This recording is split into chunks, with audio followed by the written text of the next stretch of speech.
এত রাতে তুমি এখানে একা কি করছো? কি এটা? এটা খাবার। আসলে আমি ভাবছিলাম তুমি হয়তো সকাল থেকে কিছু খাওনি, তাই নিয়ে এসেছিলাম। এসবের কোনো দরকার ছিল? খামোখা কষ্ট করতে গেলে কেন? এক রাত না খেয়ে থাকলে মানুষ মরে যায় না। তোমার স্ত্রী হিসেবে এটা আমি আমার কর্তব্য বলে মনে করি কলকাতা বাবু। ও, তুমি তাহলে শুধু কর্তব্যের খাতিরে আমার জন্য খাবার নিয়ে এসেছো, আর কোনো কিছুর জন্য নয়? তাহলে তোমার এরকম শুকনো কর্তব্যের কোনো প্রয়োজন নেই রাই আমার জন্য। হাজবেন্ড ওয়াইফের সম্পর্কের মধ্যে ডিউটি বলে কিছু থাকে বলে আমি বিশ্বাস করি না। আমার মনে হয়েছিল আমরা দুজন একসাথে খাবো। তোমার যখন ইচ্ছে নেই তখন আমি চলে যাচ্ছি। রাই তার মানে নিজেও খাইনি, ও আমার সাথে খাবে বলে বাড়ি থেকে খাবার নিয়ে এসেছে এখানে। শোনো রাই, দাঁড়াও।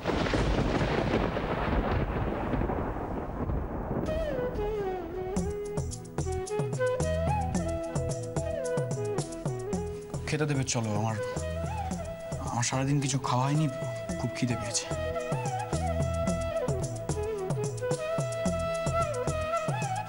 আমি জানি তো বাবা, যা বড় একটা ঝড় বয়ে গেল না।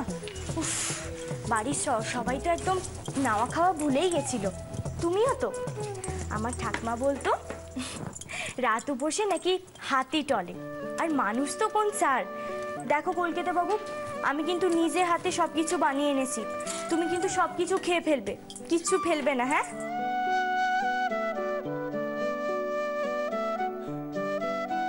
এত কিছুর মধ্যেও রাই মনে করে আমার জন্য যত্ন করে খাবার নিয়ে এসেছে।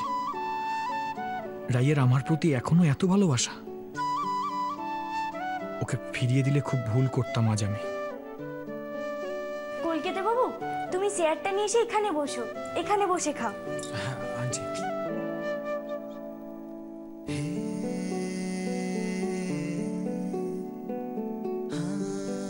তুমি খাও।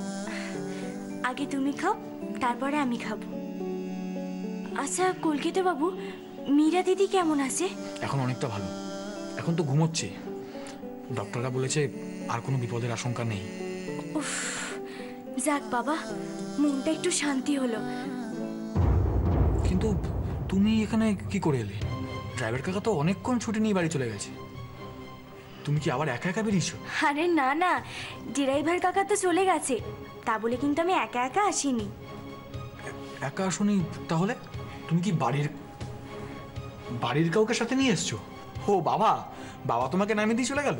আরে দুধ, বাবা কেন হবে, অর্ক দাদা বাবু তো। ও তো এসেছে, বাইরে অপেক্ষা করছে আমার জন্য। ও কলকাতা বাবু, অর্ক দাদা বাবু খুব ভালো মানুষ। উনি সব সময় আমাদের বাড়ির বিপদে আপদে আমাদের পাশে থেকেছেন। ওনার মতো মানুষই হয় না। ওনার মতো বন্ধু পাওয়াটা তো অনেক ভাগ্যের ব্যাপার, তাই না? তাহলে তুমি আর দেরি করো না রাই, তুমি চলে যাও। অর্ক তোমার জন্য অপেক্ষা করছে। ওমা, সে কি? আগে তোমার খাওয়া হোক, তারপরে তো আমি যাব। আমার খিদে নেই, তুমি যাও, সময় নষ্ট করো না। কেউ অপেক্ষা করলে তাকে বসিয়ে রাখতে নেই।